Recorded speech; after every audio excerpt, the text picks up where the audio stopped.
Bonjour à toutes et à tous et bienvenue dans ce nouveau numéro de votre magazine Top 243 News. Nous sommes pour ce jeudi 7 janvier 2020. Nous sommes plus précisément au siège des institutions parlementaires à la Chambre haute du Parlement. Nous allons suivre avec vous ensemble le point de presse organisé par le rapporteur de cette Chambre haute du Parlement. Nous allons suivre en exclusivité et nous allons y revenir. C'est quoi les contenus, c'est quoi le vrai sens de ces points de presse, pourquoi. Suivons. Merci bien. Mesdames et messieurs de la presse, nous sommes à l'aube de l'année 2021 et il est de coutume qu'en pareille circonstance, il y ait des échanges de vœux. Je ne peux pas déroger à la coutume et je m'empresse donc de vous saluer et de vous adresser mes vœux les meilleurs pour l'année nouvelle qui, je l'espère du fond de mon cœur, sera bien distincte de celle qui vient de s'achever. Puisse-t-elle nous apporter paix et bonheur dans notre pays, amour et fraternité dans nos familles, entente et concorde dans nos communautés. C'est la force de l'espérance qui nous anime en ce moment et qui nous invite à scruter la marche de nos institutions pour que nous puissions nous ajuster sur un cap à la fois bon, juste et porteur de fruits délicieux. Cependant, je ne peux cacher les préoccupations qui nous assaillent, lesquelles pourraient mettre à mal notre pays si nous ne prenions garde. En effet, notre pays a connu une belle année 2019 dans la cohésion, la réconciliation et la foi en l'avenir grâce à une passation civilisée et pacifique du pouvoir au sommet de l'État. Puis vint la sinistre année 2020 avec ses cortèges de malheurs dont le Covid-19 ne fut pas des moindres.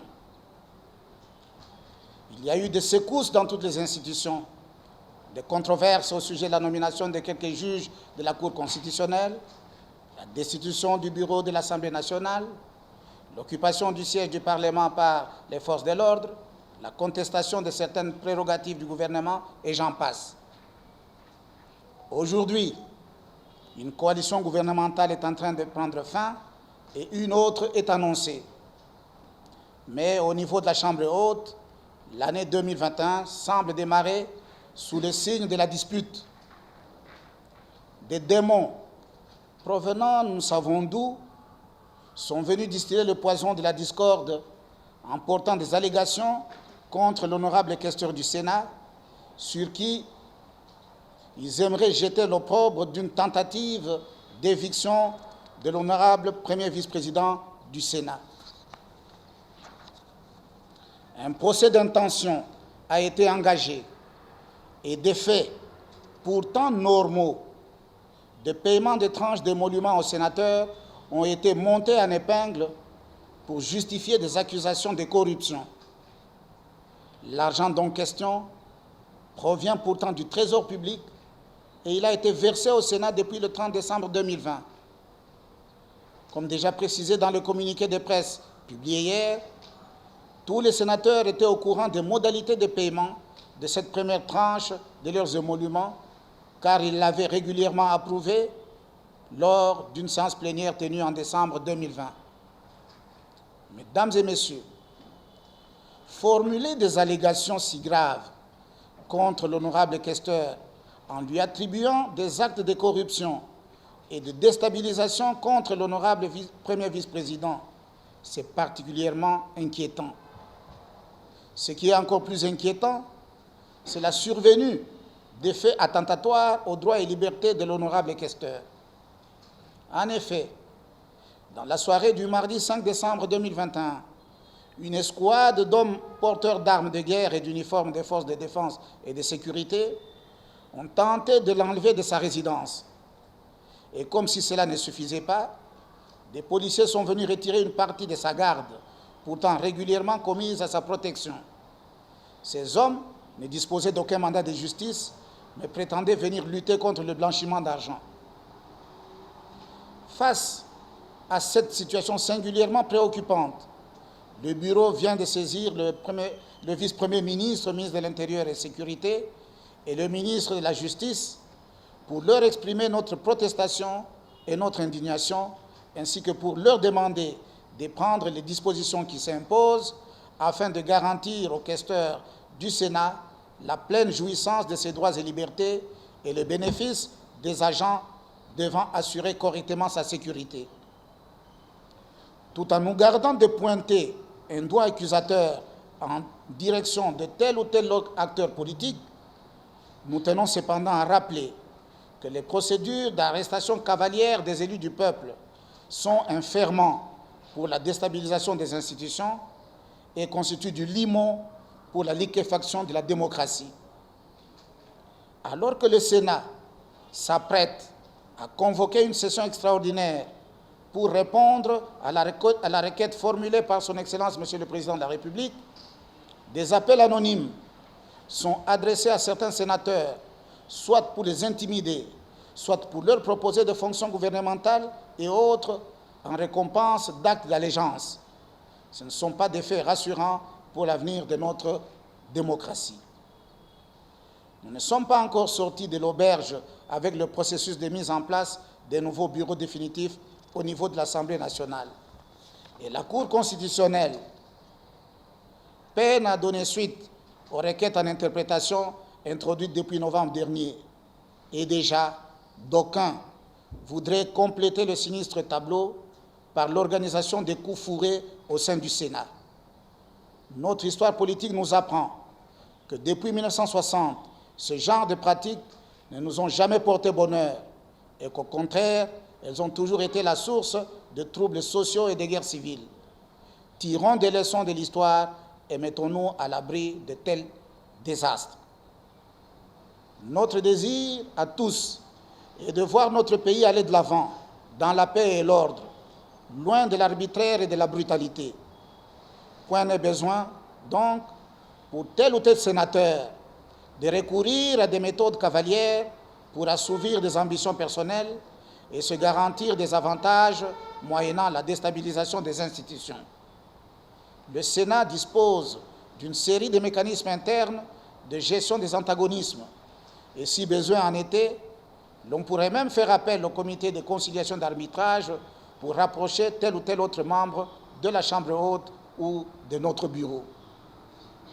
Mesdames et messieurs, il ne nous reste en ce moment, il ne nous reste plus qu'à nous engager résolument dans la construction de notre pays, dans la consolidation de la cohésion nationale, dans la lutte contre la pauvreté, avec pour guide la Constitution, les lois et règlements de la République.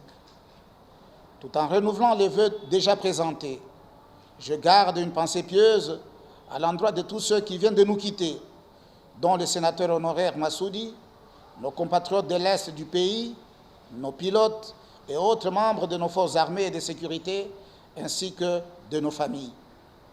Que Dieu protège et garde notre pays et ses dirigeants, qui nous préserve des esprits malveillants et obscurantistes. À vous tous ici présents et à tous les chevaliers des médias, nous souhaitons vivement une heureuse année 2021. Je vous remercie. Alors, en vous écoutant, vous avez dit c'est lié au paiement des sénateurs. Alors, on sait que ces paiements des sénateurs, c'est fait pour les émoluments des sénateurs, c'est fait par la voie bancaire. Qu'est-ce qui a poussé ces agents de sécurité à aller pousser cette raison-là pour entrer dans la cour du rapporteur du Sénat? Est-ce qu'il y a une zone d'ordre et on ne comprend pas, ou bien il y a tout simplement la raison dont vous nous avez accordé? Le personnel avec les jours fériés, le 31, les banques ne fonctionnent pas, le 1er, les banques ne fonctionnent pas, le 4, les banques ne fonctionnent pas. Ça signifie que ceux qui doivent avoir accès à l'argent devront attendre autour de la date du 10 pour accéder à cet argent-là. Bon, lorsque vous gérez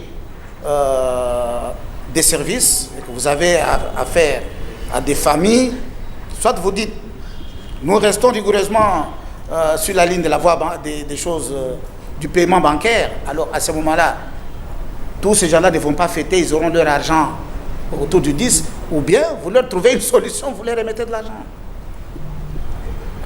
Si quelqu'un ne veut pas avoir de l'argent d'étrangers, il n'est pas obligé de venir le prendre. Mais au moins, c'est une facilité qui a été accordée aux collègues. En tout cas, je n'ai pas rencontré un collègue qui ait protesté contre cette facilité. Mais c'est dans la presse que nous disons, il y a ceci, et puis des gens s'agitent, vont, n'est-ce pas, encercler la résidence, et faire ceci. Bon, voilà. Ceux qui sont venus agir, s'agissant de ces gens-là qui sont venus intervenir, le Sénat a écrit au ministre, au vice-premier ministre en charge de l'Intérieur et au ministre de la Justice pour s'occuper du dossier. Et je crois que c'est ça que le Sénat devrait faire. Et ça suffit. Nous devons respecter nos propres institutions. On ne doit pas, chaque fois qu'on dit, voilà, tel est en train de monter un coup contre vous, directement vous allez tirer sur lui. Vous dites, ah non, voilà, c'est Badiba. Vous commencez directement à le maudire. Ça ne se fait pas. Cherchez à savoir qui est en train de faire, qui est en train de chercher à vous opposer, qui est en train de monter le coup contre le Sénat. Parce que c'est le Sénat dans sa totalité qui est menacé à travers ce genre d'actes. Ce n'est pas seulement tel individu et non pas tel autre. C'est de cette manière qu'il faut percevoir ce qui se passe pour le moment. Merci. Merci pour votre fidélité. Vous venez là de suivre le point par point qui vient d'être éclairé par le rapporteur du Sénat.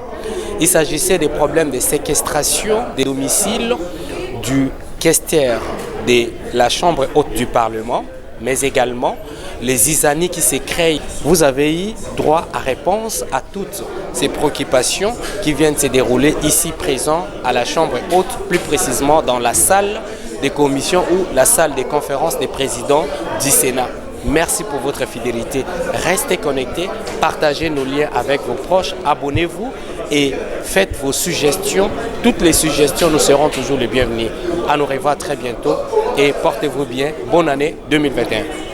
Pour vous informer de l'essentiel de l'actualité en République démocratique du Congo en temps réel, il vous suffit de vous abonner sur notre chaîne YouTube Entrepreneuriat TV grâce à votre magazine d'information générale Top 243 News. Pour recevoir toutes les notifications de cette nouvelle édition des informations du jour, au nom de toute la rédaction, nous vous remercions.